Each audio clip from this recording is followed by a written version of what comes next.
Olá, boa tarde. Sou o Luís Castro, jornalista da RTP, a televisão pública portuguesa. Sou jornalista há mais de 35 anos, 30 dos quais ao serviço da RTP, e muitos desses 30 anos foram também feitos de reportagens de guerra, de enviado especial aos conflitos um pouco por todo o mundo. Cruzei 25 guerras desde a queda de Mobutu Sese Seko, no Zaire, agora Congo, até à queda de Gaddafi na Líbia.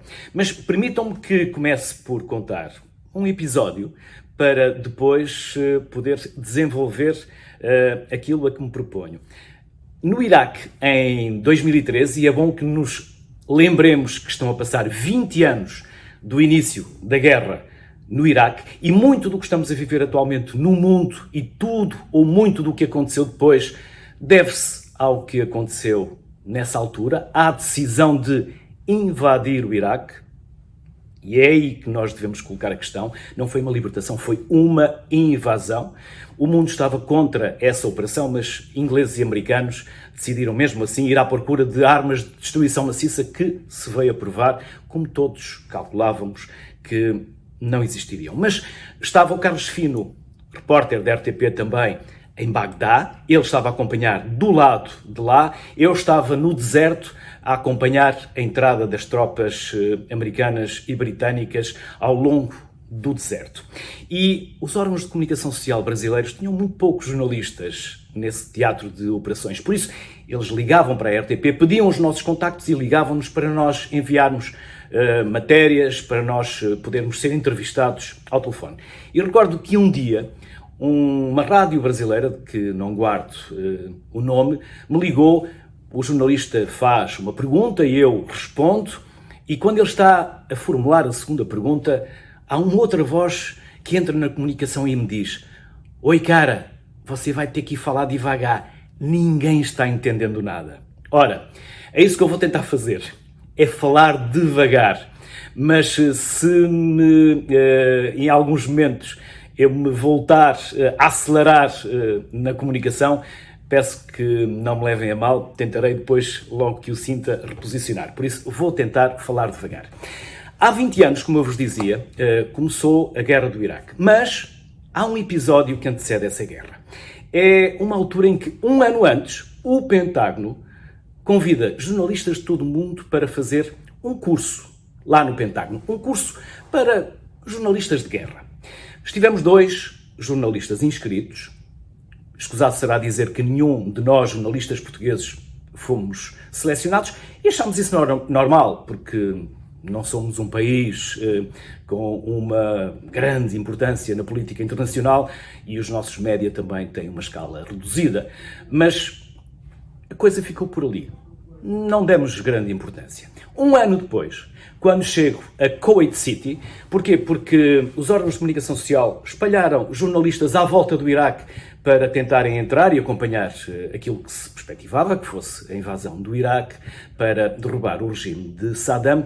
E quando eu chego a Kuwait City e quando me dirijo aos americanos, recebo um grande bem-vindo e serás um jornalista unilateral. E eu perguntei: mas o que é isso, um jornalista unilateral? E eles disseram: porque há outros colegas teus que vão ser jornalistas embedded. Embedded, mas o que é que isso significa? Qual é a diferença? É que tu vais ficar aqui e eles vão connosco. E eu perguntei: espera, estás a dizer-me que eu não vou poder acompanhar a guerra? Que vou ficar a vê-la do lado de cada fronteira e que há um grupo de jornalistas que são os escolhidos que vão acompanhar-vos e que vão noticiar a guerra? Sim, é mais ou menos isso. E eu perguntei: então, mas porquê esta diferenciação? E a resposta foi simples: porque eles fizeram um curso connosco há um ano. Ou seja, aquela guerra tinha começado a ser preparada em termos de comunicação um ano antes. Ora, quem eram esses jornalistas? Eram jornalistas dos grandes meios de comunicação, dos grandes jornais, das grandes cadeias de televisão, dos grandes meios capazes de passar uma mensagem. Ora, como é que eu, jornalista português, iria explicar aos meus chefes, cá em Lisboa, que aquela operação estava falhada? Que eu seria um jornalista unilateral e que haveria uns jornalistas chamados embedded e que não havia nenhum jornalista português nessa categoria dos embedded. Começámos a tentar encontrar uma tradução para a palavra embedded. Engajado, embutido, inserido, mas não chegava. Até que os argentinos encontraram a melhor tradução para o jornalista embedded. Os encamados. Os jornalistas traidores que vão para a cama com os militares. Os jornalistas que deixam de ser imparciais e passam a ser propagandistas. Na verdade, estava encontrada a nossa vingança e a capacidade de nós explicarmos aos nossos chefes que, apesar de tudo, não iríamos conseguir ter proximidade ao acontecimento como outros jornalistas o teriam. Ora, na verdade, o que todos nós tínhamos era aquilo que em Portugal se diz dor de cotovelo, porque todos nós queríamos ser embedded.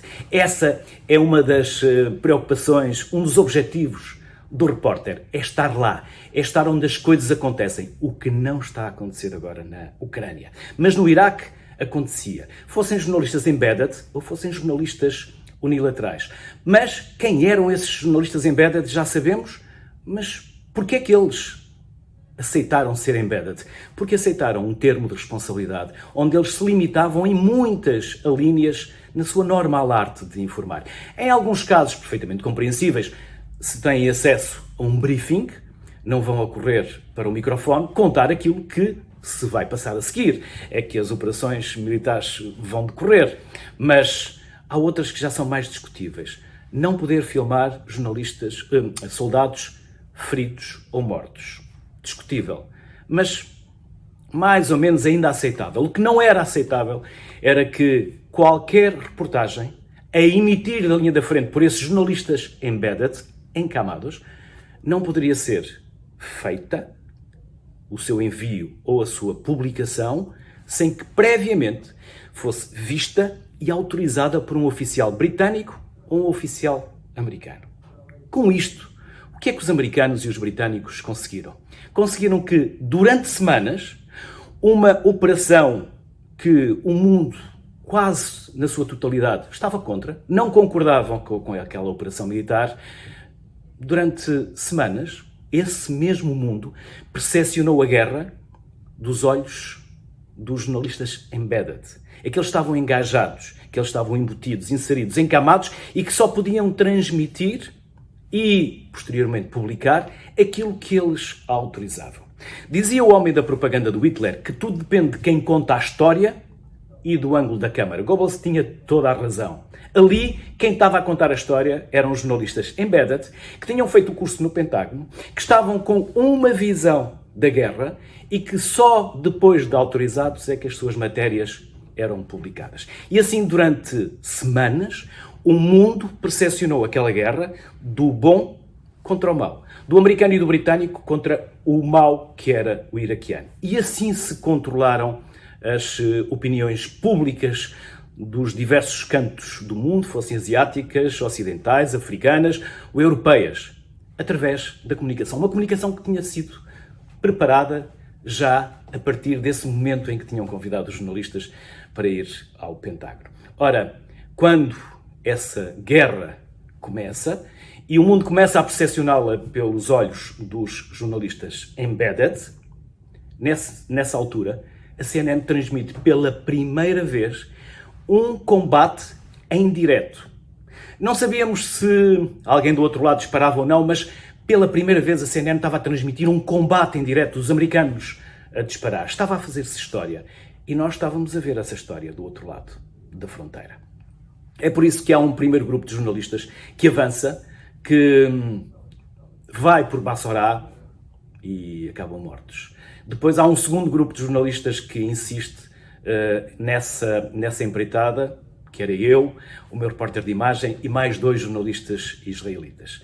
A verdade é que nós fomos fazendo essa entrada no Iraque, pusemos TV no para-brisas, o que para os americanos era quase como se fôssemos embedded, eles achavam que éramos embedded, e começámos a cruzar uma longa coluna militar que se prolongava pelo deserto. Eram 4 faixas na estrada que liga Bassorá até Bagdá, 4 faixas cheias de maquinaria de guerra, e ao longo de todo o deserto, todo o deserto era ocupado por uma máquina de guerra imensa.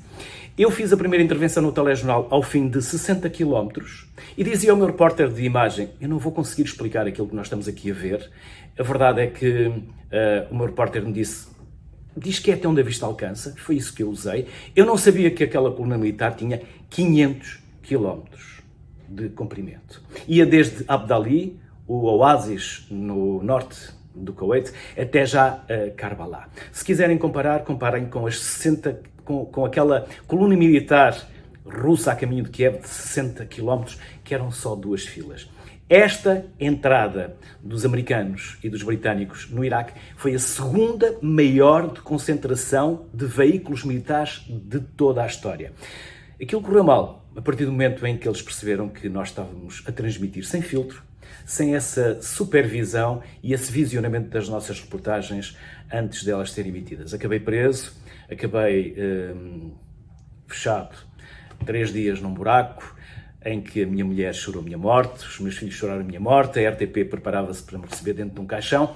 E porquê? Porque também aí a informação não era livre, não era isenta. E tal como dizia Bismarck, o herói alemão do século XIX que uniu o Império Alemão e se tornou chanceler, os 3 momentos em que mais se mente, em que mais mentiras são ditas ou publicadas, um é antes das eleições, o segundo é durante uma guerra e o terceiro é após uma caçada. E mais uma vez, estamos a ver que este é um dos momentos em que as opiniões públicas estão a receber mais informação manipulada, enviesada e muito pouco fidedigna em relação ao que está a acontecer no terreno. Nos próximos módulos falarei um pouco mais sobre esta manipulação e sobre este enviesamento da comunicação que sai da linha da frente, mas que não sai dos repórteres, sai dos drones, sai das fontes que elas próprias não são isentas e que os jornalistas as assumem porque também são as únicas que eles têm disponíveis.